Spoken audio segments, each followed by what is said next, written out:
Assalamu alaikum. Wa alaikum salam wa rahmatullahi wa barakatuh. How are you, my bro? Alhamdulillah. Uh, Dr. Dawa in the house. yeah, we got some things to talk about, bro. We got some things to talk about. Big things are cracking off, and just couldn't wait, to be honest with you, for like, waiting around because so much is happening so quick. I just needed to talk to someone and discuss, and who Yeah, better man. than you, Yeah, my man. bro? Nah, man. No, Jazakallah khair for that.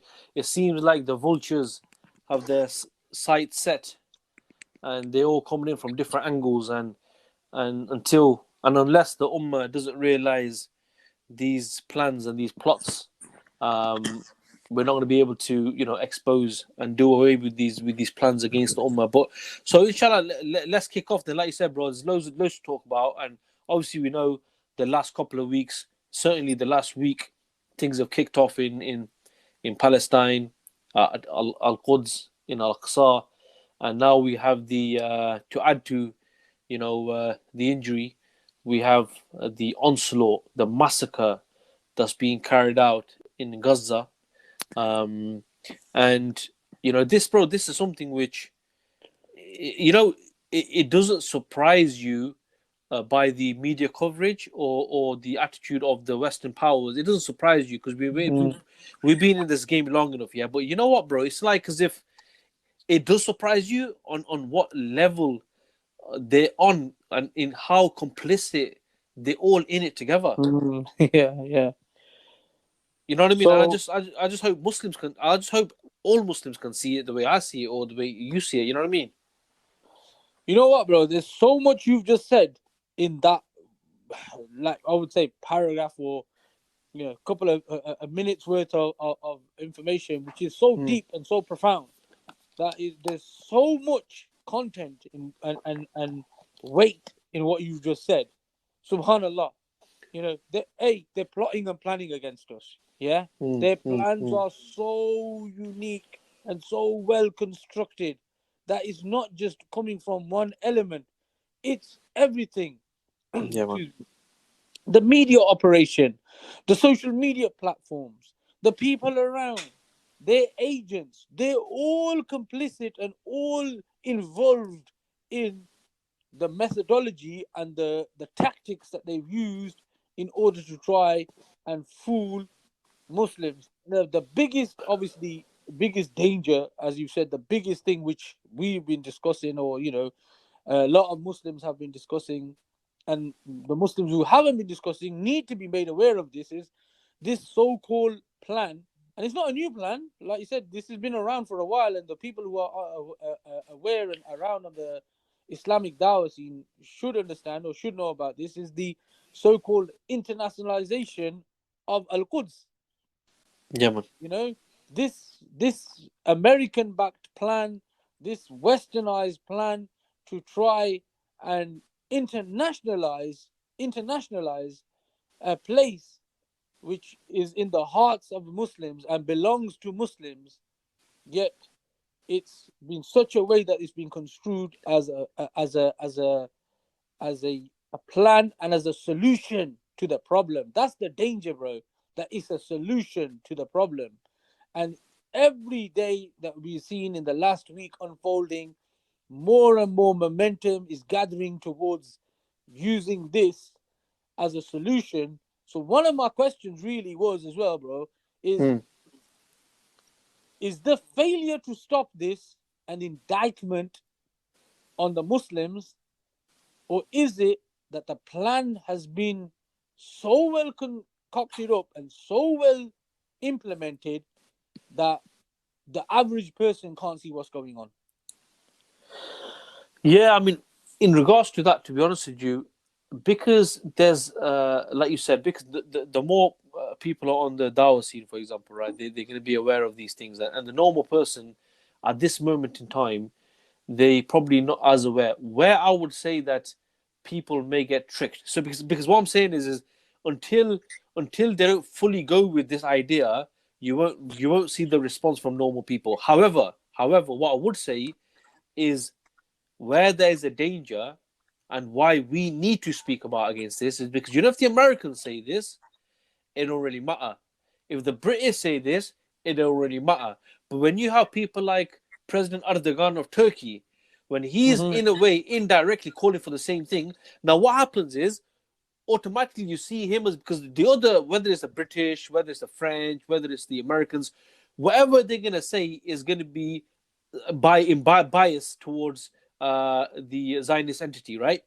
Right. But when my man's gonna say something, the normal average Muslim's gonna think, yeah, you know what? Obviously, this guy is like, you know, defending Islam and he's speaking about this is a red line, etc., etc. Uh-huh. Then what he's saying is a good idea, and So what he's they're giving not. legitimacy. He's giving legitimacy, then, isn't he? To Well, I this. mean, look, we know the issue to do with the, well, if for the people who are sort of listening, what I would say is a bit of backdrop is that we see that the Americans have wanted to settle the two-state, well, settle the Palestinian issue for a while. So they came up with a two-state solution, right? And they had, you Yeah. know, the Camp David Accords, then with Egypt and Israel, then you had the Oslo Accords, and in all of this time, there were a few things that were like sticking points, which were difficult to overcome. Both sides weren't really going to play ball on it. And in all honesty, it was more on the Zionist side that they weren't ready to accept this, more actually than the sellouts with the PLO, right? And one of those things was to do with the status of uh, Al-Quds and al-aqsa, i.e. the Temple Mount, what they call, right? Um, Mm-hmm. some of the things were what's gonna happen to those Mm-hmm. refugees that left that were kicked out in 1948. What's gonna happen to those, i.e. with the Nakba? Um, Mm-hmm. and another thing was to do with where's the border going to be between these two states. Another thing was what, you know, Jerusalem, is it going to be the capital of the Palestinian state? Is it going to be capital of Israel? And then there's the issue to do with these the Holy Lands, right?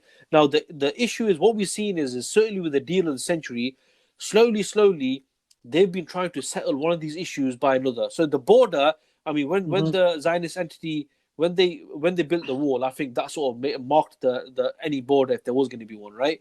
Then issues to do with the right of return for refugees, we're seeing that as part of the deal of the century, the Palestinians, they'll be incorporated into Egypt, they'll be incorporated into Jordan, and Jordan, yeah. they will cease to become Palestinians.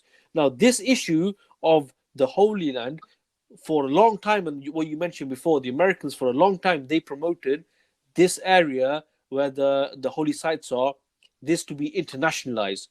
And you Mm-hmm. see, so what we're seeing today is that this idea is being pushed again. Now, why I mentioned this, and when we mentioned about Erdogan, he's talking about sending international forces into Gaza and so on. Now, I'm not going to say 100% that he's pushing that, he's towing that same line to do with the American agenda of Mm-hmm. internationalizing it. Maybe he just thinks this is a way of protecting the people of Gaza. Someone may say I'm wrong, but I don't know. I don't know his intention. So at this moment, I'm not going to say that he's definitely in line with Yeah. the plan of internationalization in the same way the Americans have concocted, right?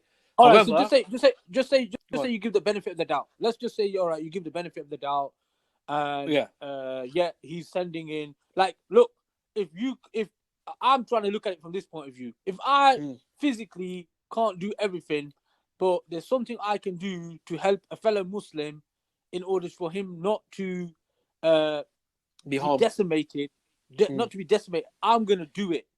Yeah, yeah, I'm gonna do mm, it to try and say, look, it's something that I can do to achieve it. mm, So, like the massacres that are going on, the genocide, they like to quickly jump on their own bandwagon when one or two people die and they call it genocide. This is yeah, genocide taking place, yeah, for Muslims, yeah, for right? sure, for sure. That when that takes place, when someone's like I said, if we were to give him the benefit of the doubt and say, okay, he wants a force there in order to protect the Muslims, yeah. So just say Yeah, from the yeah, benefit of the doubt, saying that.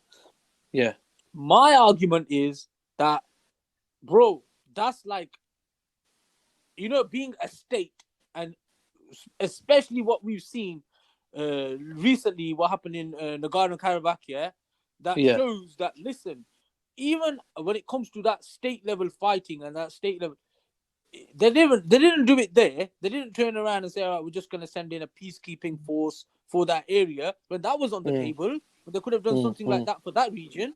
So that one, they went in and they went in with battalions to deal with the situation. So that's the only reason why I'm not buying that. That in my head, it doesn't. It's an insult to the intelligence of people who deal at a state level to say this is the option that they've got. Yeah. Yeah, Or sure. again, as you said, are we giving them the benefit of the doubt because that's what they're thinking? My honest opinion is no. Don't give the benefit of the doubt because they've just been in recent history within the last few months that they've just Mm. done an operation with Azerbaijan in Mm-hmm. Nagorno-Karabakh. They took back the territory. They didn't turn around and say we're going to send peacekeeping people or forces to keep an eye on anyone there. Said we're taking it back, Yeah, and they took the territory back. So that's why I don't. You get me? If it was a question of yeah. naivety, they've never done it before, then fine. I would okay, but it's in our recent Islamic history, we can see that that was done. So if it was done there and it was applicable there and it was fine for that area, what's the difference here? No, no, no, 100%. There's a couple of things I want to say about the internationalization and stuff, but there's a voice note, so I don't know if you want to just play that and see if someone's got a comment or a question. Yeah, no problem, bro. Let me just play it. Assalamu alaikum wa rahmatullahi wa barakatuhu. I hope Wa you're very alaikum well, assalam. brothers Shazad and brother Majid. I hope Salam. everything is good and you had a splendid Eid despite what's going on in Palestine. I'm sure you're hurting as much as everyone in the Ummah is and were unable to really fully enjoy it. I just wanted to make a quick point with regards to President Erdogan. I think we should really be judging him by his actions, and I think with what he's done in Azerbaijan and the way he's been clearing out infiltration within Turkey, which is Western backed, I think he's actually demonstrating some very good leadership qualities. And inshallah, perhaps we should pray and make dua that inshallah he toes the line of Sharia and Islam and to live and rule by Islam in its complete form. And I completely agree in the sense that perhaps Okay, the brother got cut off there, but yeah, I mean, to be honest with you, the brother Umar is saying similar to what you were saying, Shaz, that you need to judge by the actions.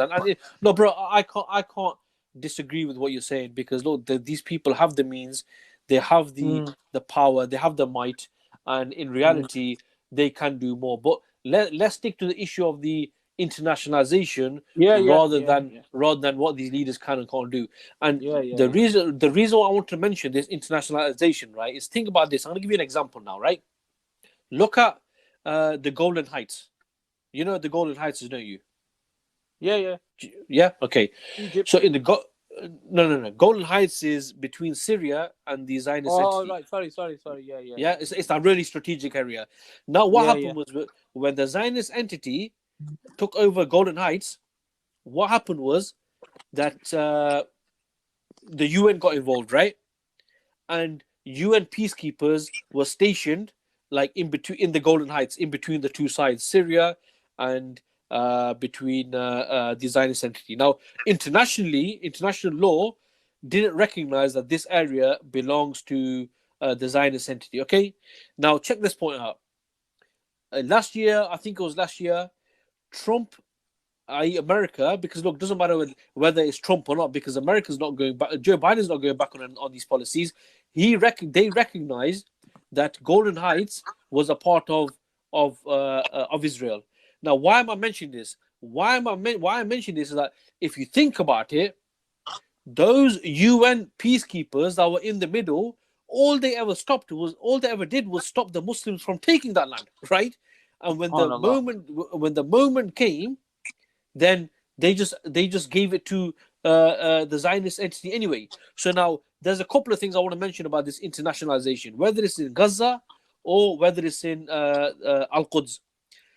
Now, the first point is that this land is the land that was taken by the Muslims, where Umar ibn al-Khattab radiallahu anhu, where he traveled to himself and he signed a treaty with the Christians of Jerusalem, right? Now, this land is Muslim land. Okay, there may be a church there may be a wall there that other religions have like a religious symbolic attachment to, and they go and do their thing there. But the land is Muslim land. It's not a shared land. The land is Muslim land. It's ruled, and hence why even up until today, the most holiest church there, the people who look after it are Muslims. Okay, so the first point is that if you now have international troops there, okay, this means when the Muslims are going to want to take that land back, right, they're not just going to be taking on the Zionist entity, they're going to be having to fight the entire world. And on top of that, this is actually protecting the Zionist entity, because the Muslims are, when they're gonna, before, if they ever thought, oh well, we can't take it back because Israel is too mighty, right? Now they're gonna be thinking, how can we take it back? The whole world is gonna be against us, right? That's the first point when we talk about the internationalization thing, which as Muslims we have to totally reject. What's your thoughts on that point? So my thoughts on that is that, yeah, look, it's one of the key elements. Definitely is that if you can get buy-in from Muslims, and I've noticed this always happens, yeah, that the moment you turn around and get a Muslim country or the Muslims in the area to agree to something, they will go hell bent on reminding you constantly, yeah, but you agree to this, you agree to this, you agree to it. And when it comes to obviously the kuffar, because of it's their plan and they are obviously trying to get a strategic advantage, they basically, if they don't want to agree with it, they just want to cancel it. And exactly as you said, that, you know, specifically like areas like Golan Heights, what it meant, what it does, the people that are around the area, the Palestinian refugees, their right to return, all of that, it's like that's swept under the carpet. And this is what I mean. Why can't people see this? Why can't people be aware that, look, these rules and stipulations, they're not stipulations that Muslims are putting in. These are stipulations that are the enemies of Islam are putting in. And why would the enemies of Islam put in stipulations which are going to weaken them? Surely they're going to only put in stipulations which are disadvantageous to the Muslims. And if the Muslims need to wake up and see this, so my part of the thing is that, look, we were talking about the internationalization of the area, Yeah. and part of it is that now you're seeing the full scale operation of it, and even things like the media, the news, the narrative, the players. So it's all coming to fruition. We've been talking about in the last few years, or what's been brought to the forefront in the last few years. Now it's a question of, what do Muslims need to do in order to achieve their objective? So is it a question of, like I've heard from some people saying, look, the armies need to go in there, yeah? The Muslim armies need to go in there, right? Now, is that really a long-term solution or a short-term fix? You know what, bro? You know, in regards to the Muslim, if people say the Muslim army should go in there, that's basically what you're saying there is the fact that the people who are capable, who should go and help their brethren, right? But and that is totally understandable. But I also think, I also think that when Muslims say this, they themselves have a hidden message within this. And what I mean by that is, they know that these armies will not go in because of the leadership. They understand this. Every Muslim would know this, right? The leadership. So when they're saying that the Muslim army should go in, what I feel, and this is the credit I'm giving to people who say this, is what they're saying is that it's a physical issue, it requires a physical fix, and before you do this, you need to remove, right? You need to remove the obstacles. And the obstacles are those people who are holding back the shackles. I'll give you an example today. Today on the border of Jordan, where there were people that were going to go over the border, who stopped them? It wasn't the Zionists. It was the actual Jordanian police. Fired gas canisters and stuff out at them, right?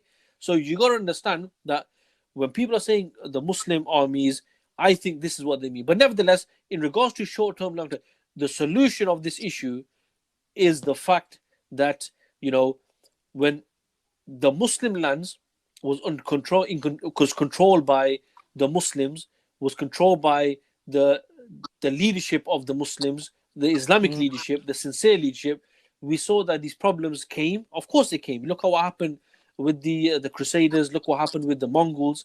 But Yeah. the Muslims, whether it took 5 years or 50 years, ultimately they overcame the issue because they always had the means, but they were sidetracked. And but once they got their game together, right, they were able to overcome these issues and deal with the problem.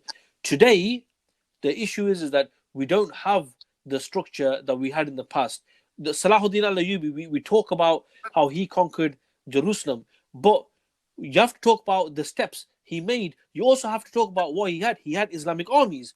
He was able to unify the military might of Syria and Egypt as an Islamic army. Today, we don't have these. We have these nation states who are run by the puppets of the West, who have chained the resources of the Ummah and are not allowing this. So the only solution to this problem, bro, a physical problem requires a physical solution. However, before that solution is put into place, bigger things need to change. But if tomorrow, look, let's see what happens. If tomorrow a battalion in Pakistan, a battalion, just say in Turkey or in Bangladesh or in Indonesia, one of these, battalions takes things in his own takes matters in his own hands, and goes to liberate Al-Quds or to help the Muslims there. I ain't gonna say that's a bad thing, right?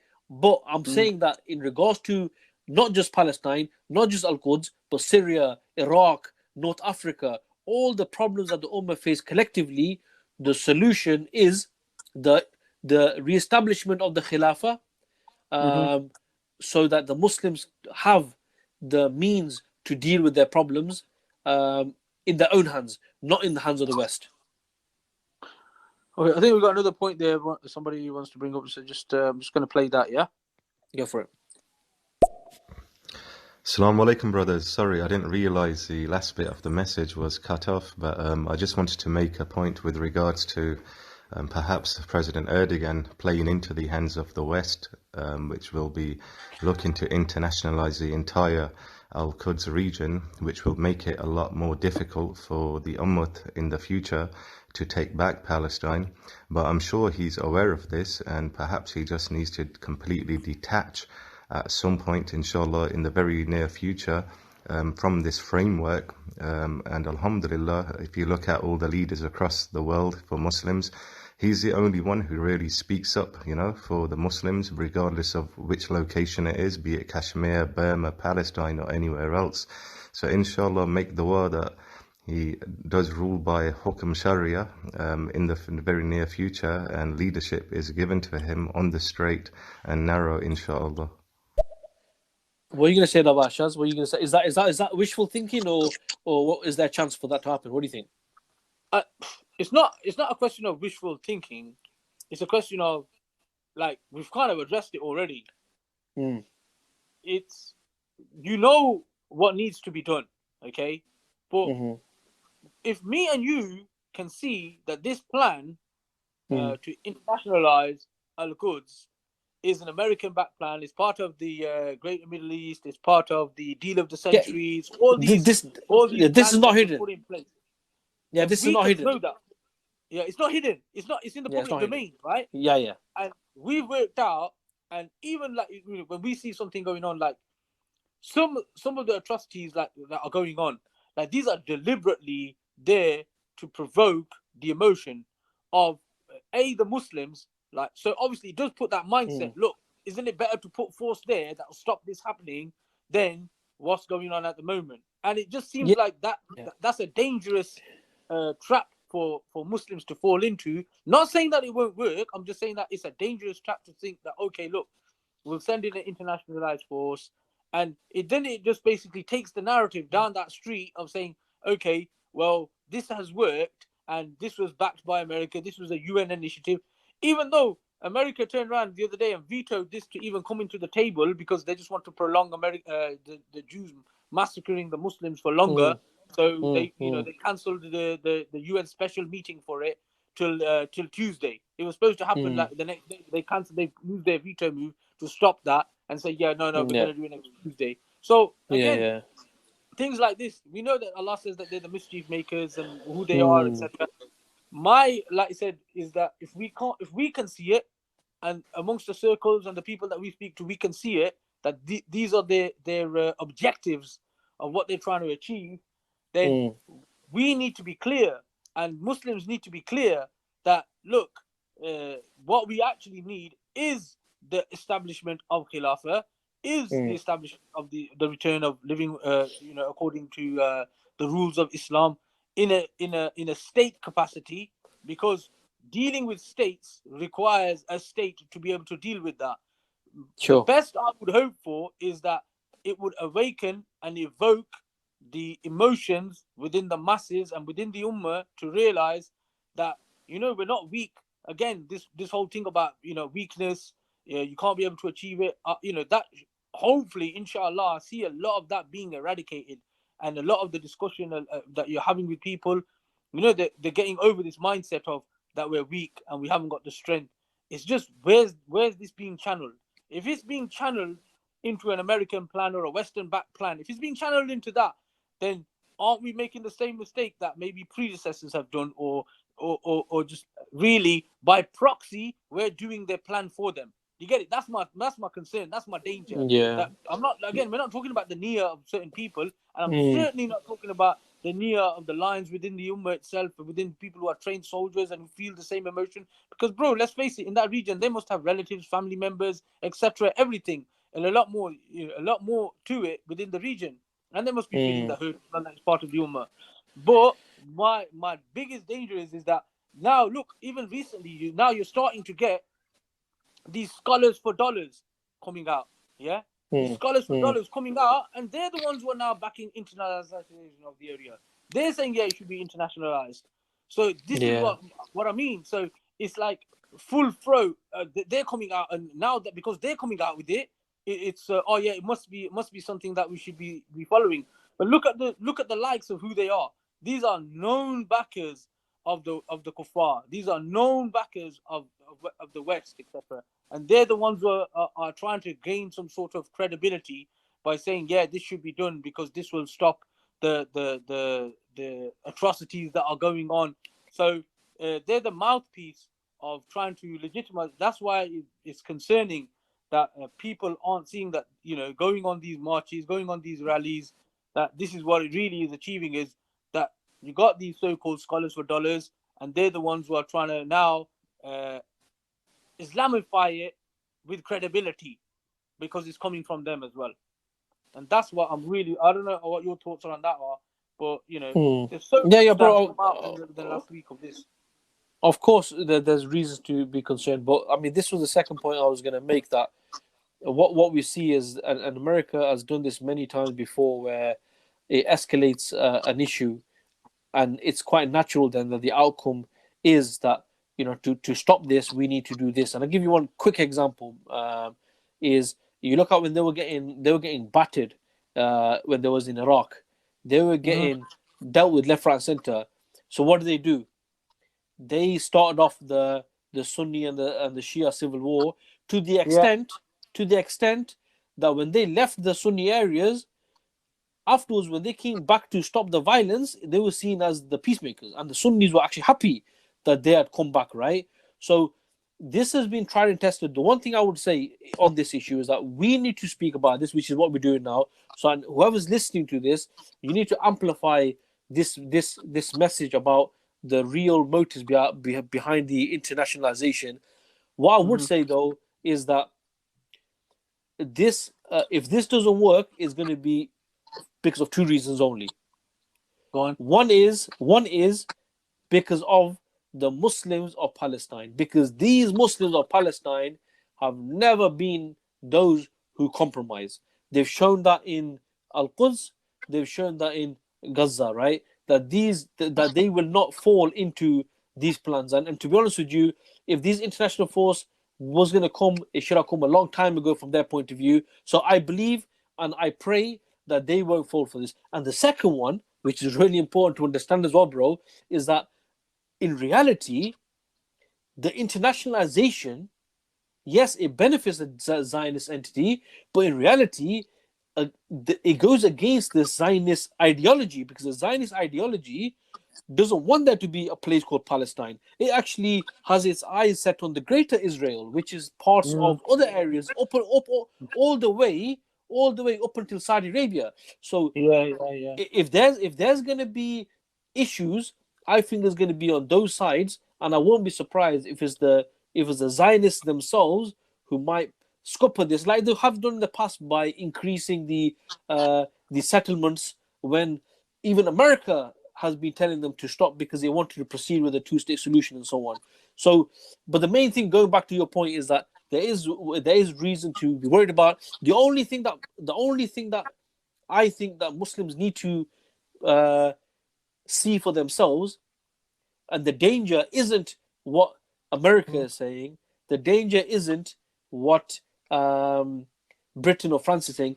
The danger is when Pakistan says it, when Turkey says it, and because what that makes you feel then is that yes, this is gonna stop the bombing because they ain't gonna be able to bomb because there's international forces there. It's gonna stop the killing, but in reality, that you know what that force is gonna do? That force is just going to protect the border. So the Muslims of Gaza, before they're in a closed prison anyway. Now they just have extra screws, and you know, for those people who don't know what screw is, it's like, you know, the guards. So that's the only thing which I would say is that what I find dangerous is when people who are really highly regarded by the Muslim people, by the Ummah, when they're talking about these things, I can see people falling for it. But then what we need to do is we need to do everything we can to expose this. That's all I'm going to say. Because as you said, the danger is that it becomes it's a Muslim initiative. It's a country led by Muslims. It's backed by Muslims. This is what I mean by proxy. So, like, as they say, they've stepped forward. They've initiated it. Then they'll move back, i.e., the international community as such, or the Western powers have moved back. They've pushed forward the Muslims, and to say that, look, they're leading the way on this. So they want them to be able to, like, take this in the front. And I know that this has been a plan for the last 15, 20 years, because even when it came to things like member status for Muslim countries and being part of NATO and playing more active roles, you know, the kuffar have learned. They've realized, you know, even in places like Afghanistan and Iraq, and, you know, you name it, the Muslim lands where they've gone into, they've realized that, you know what, we can only do so much. We can only be there for a certain thing. And they've always called for more involvement from Muslims. They've always asked for more involvement from Muslims. I don't know whether, obviously, that's mean that the Muslims have not really engaged on the ground level because of public opinion, that what it can do for their own public opinion. So that was one of my concerns, that it because the reality, and think about it, bro, it's at the end of Ramadan, yeah, right? Everybody's missing that feeling, that issue of Ramadan. People were doing Eid, but at the back of our mind, we were also thinking about what's going there. So, you know what I mean? So it's high on people's minds and hearts of what's going on.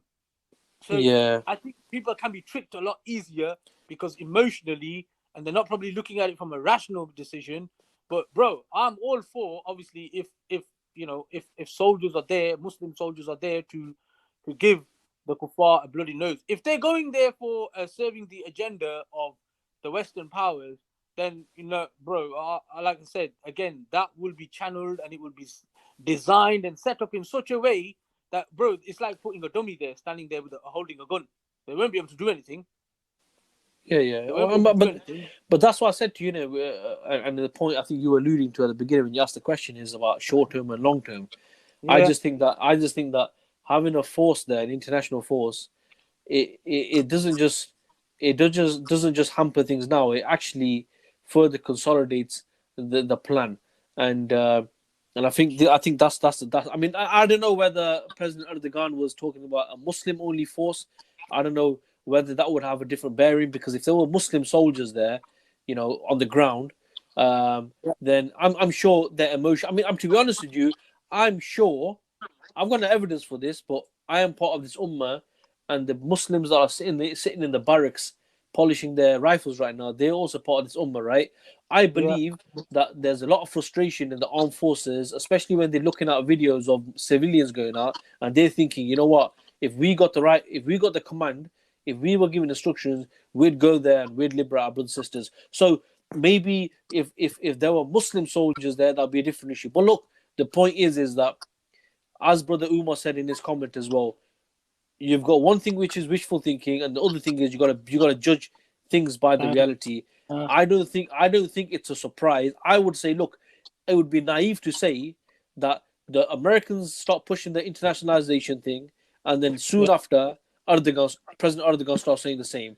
That's, to me, that's just that can't be a coincidence, and I feel that's the main issue. And going back to your You know, point, just and to just to yeah, jump in, that just to mm, jump in there, you said about. I think I read a commentary, or I think I read a link. Yeah, that mm, basically Erdogan did call for that, like an Islamic force going there. Yeah. Now, this is what I mean. Is like, you know, when you request something, I know you're gonna think, oh, look at the example he's giving, right? Well, I've seen it happen so many times, right? So, like, people who are developers of buildings and lands and stuff like that, yeah. You know, when they go to the council, right? What they normally do is they'll say, "I want to build a seven-story building here." Okay, mhm, mhm. and the intention in their mindset never was to build a seven-story building, because they know the council's going to say, "Are you having a laugh? There's no way we're going to allow a seven-story building." Then Okay. the developers go back and they say, "But you're going to allow us to build a building." "Yeah, we'll allow you to build a building, but not a seven-story building." "All right, then we'll agree with you as the council. We'll go for a five-story building." "Okay, Mhm, fine, that's acceptable." So this is mhm, why I think mhm. it was, for him to make the suggestion was far-fetched. Who in their right mind from the West will turn around and say, "We're going to allow a Muslim-only force"? They can go back to him and say to him, "All right, listen, it's a good idea, but why not make it an international force as opposed to a Muslim-only force?" So yeah, you got a good idea. We think, yeah, we should send some sort of force there, but it's not going to be just a Muslim-only force. We think it should be a mix-up of all people. So I think this is a plot and a plan, and that's one of the things that people shouldn't fall for.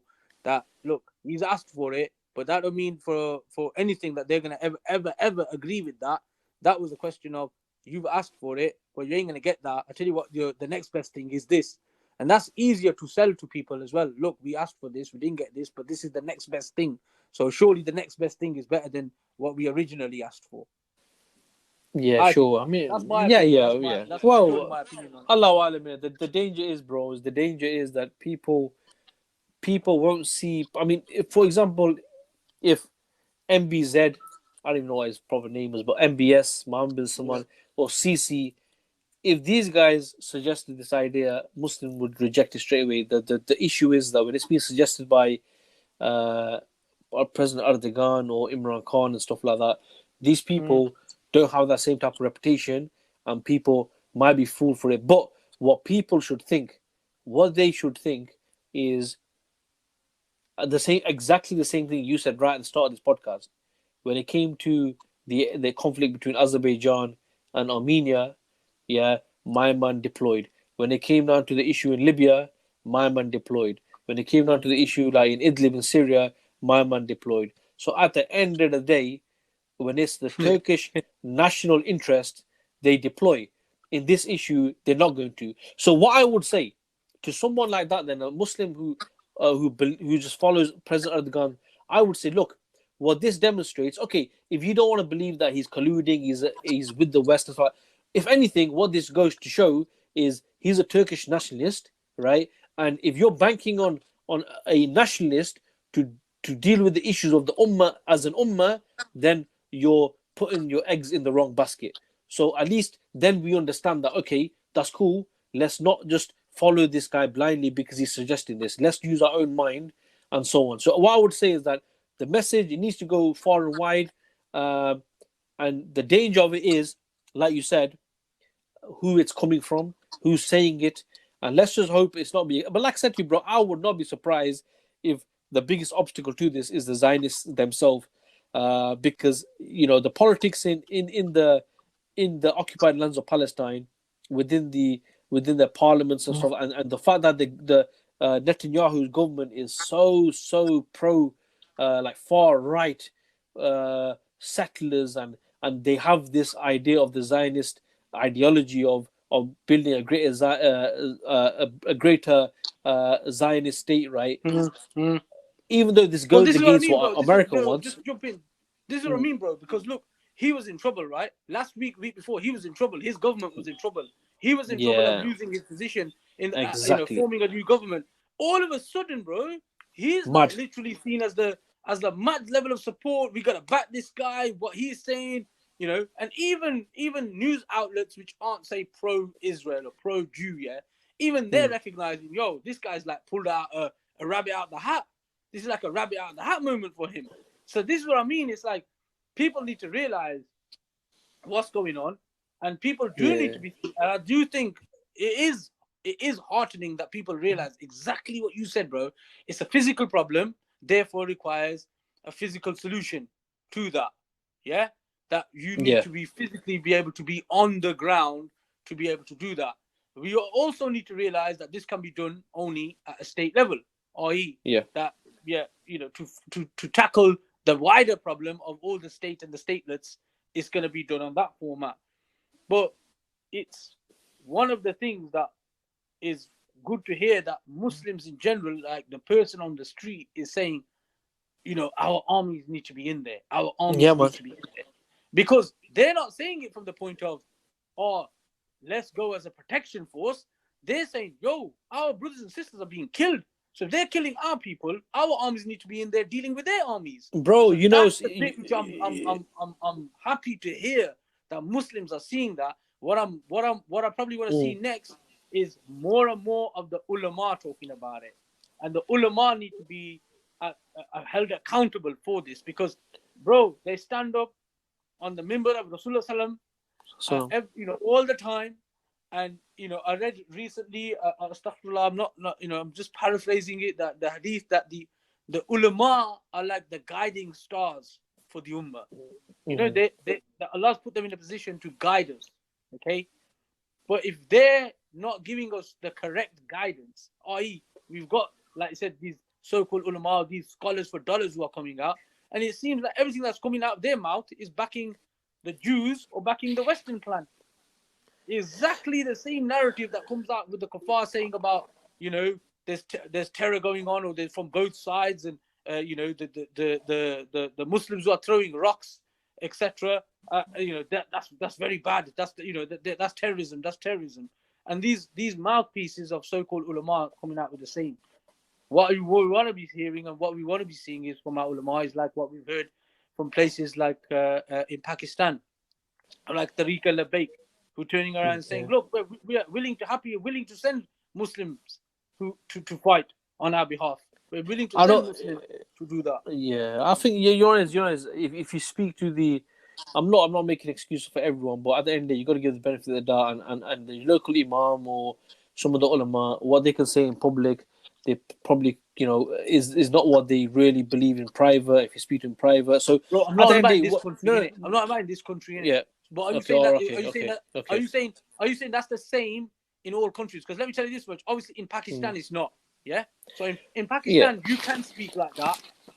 and You they know. probably do, But Yeah. you're talking about here, but at the end of the day, we're here, aren't we? So I mean, I don't know. Are you talking Yeah. about Yeah. Fair when you're enough. talking about ulama? Are you talking I about accept here? Or are you that. talking about I'm talking about as an ummah globally. Yeah. yeah, as a globally, Especially of course. especially within the region itself, the hotbed, if we want to call it, yeah, within Yeah. Syria, Jordan, all around that region, if you want to call it. I'm Because, sure bro, they like I are, said, bro. I'm sure they are. And the I thing hope is, so. This is what I'm saying. I hope so. I mm, pray to Allah subhanahu mm, wa ta'ala that this is the case, that yeah, is what is going on. Because, when you hear that, it's like the seal of approval from a higher authority. And remember, these ulama, if you look at historically, you look at it, and the ulama were the ones who would be motivating the ummah, motivating the people at a day-to-day basis. Because think about it, bro. When you go to salah and you're going to the mosque 5 times a day, it mm, basically gives the person 5 times the chance to try and affect your heart and emotions. And mm, mm, it's mm, very, very easy, because then obviously you're consistently increasing the link between the person and Allah subhanahu wa ta'ala, and reminding them of what they're supposed to be doing, and reminding them of their duty. So it's a very short time between, like, you want to say between prayers, for people to be constantly reminded. I think this is what I'm saying, that inshallah, the more and more of our ulama speak on this behalf, and I think the biggest thing is obviously is the return of the caliphate. That will be a game changer, if you want to call it those kind of terms. But the issue of what is good to hear is that Muslims are saying it's a military problem. It needs to be dealt with military. Years ago, me and you would have heard, "Oh, just make dua, bro. Just make dua." So it's a good thing Yeah, that we're not just hearing bro, just that bit. the ulama The feeling dua. it. The ulama. I mean, today just had the Jummah khutbah, and I'm gonna when I get the chance, I will speak to this imam. But his whole thing was, when he started off, was about people are saying the ulama are not doing anything, and he was giving a justification of what they are doing. So the fact that his whole khutbah was about this, it means that the people on the ground, or their expectations has increased, not just of the armed forces in the Muslim lands, but also why the ulama are not saying something. So this is a positive sign, and I pray that the ulama and the imams and stuff can stand up and make their opinion heard as well, inshallah ta'ala. Alhamdulillah. Yeah, no, bro. I'm like I said, again, we're not here to knock the local person or the local, No. people. And we No way. can't. We can't. No. I'm not going into there. That's between them and Allah subhanahu wa ta'ala. I'm not going to go into their intention. But those that we know, and we can, that's again the people who are classed as scholars for dollars, and those who have exposed themselves as being mouthpieces of the West and the mouthpieces of the those kuffar. mans, oh bloody hell! I think to be honest with you, I think them mans have exposed themselves a long time ago. Anyway, to be honest with you. Yeah. But you know what? You still, bro. You still get their hardcore blind supporters. Bro, forget those guys. I'll be straight with you, bro. It's better not to have those guys. I'll be straight with you. Yeah. That might seem harsh. Yeah, you know what I mean? But no, it's better not to have those guys with you, man. It's not that, bro. You know what the problem is? The problem is that these people are then the ones who are backed up with prevent money. These people are the ones who are then given legitimacy by the kuffar. These people are the ones who are given the platforms. Yeah, and they promote the narrative. They promote the narrative. Given all of that arsenal, that level of power and position. And that's the thing that concerns me. That these are the regulars, these are the people who are given all that funding, that money, to be able to do what the kuffar want them to do. So it is a question of exposing them as well. And I know what you're saying, that they've been exposed, but they still need to be constantly exposed, because at the end of the day, the leader of the ummah is a young ummah, and we can't afford to sit and say that these people have exposed themselves. They need to be constantly exposed. 100%, bro. 100%. What I would say at this moment of time is, just sort of clocked on that it's just gone past Maghrib, so we need to pray Maghrib now. What I would say though is, there is a comment, bro. So play it anyway. It may just be a comment. If it's a question, if it's a quick answer, we can do that, and then we can probably end it. Yeah. So play that note, inshallah. And just to add to my last point, the second message that I've just sent across, ideally what we need is a Muslim state leaders to actually declare jihad as a way to bring upon that wrath from the Ummah into Palestine. Just like, I don't know if you came across Mozambique's message, which was fantastic until you get to the end, because you realize none of that is happening. But the only solution is the final solution, which is from Quran and Sunnah. And as Muslims and as part of our Aqidah, we cannot deny this.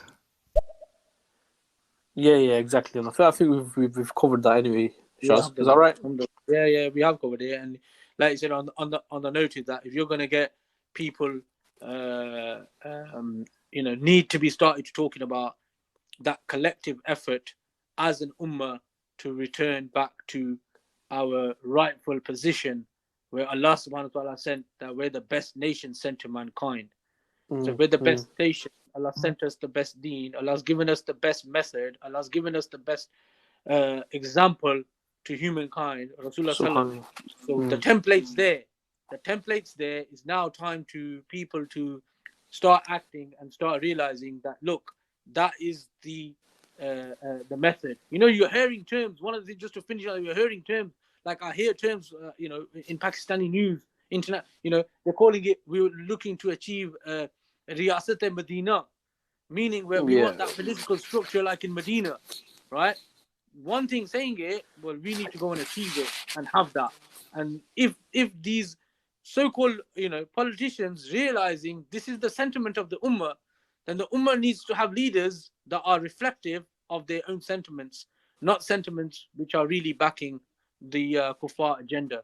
And on the final note, inshallah, as Muslims, when you see these things going on, it hurts us, it pains us, but really look at the problem and look at the solution of what we can achieve and what we can achieve as an ummah and what we should be doing in order to have also a permanent solution in place.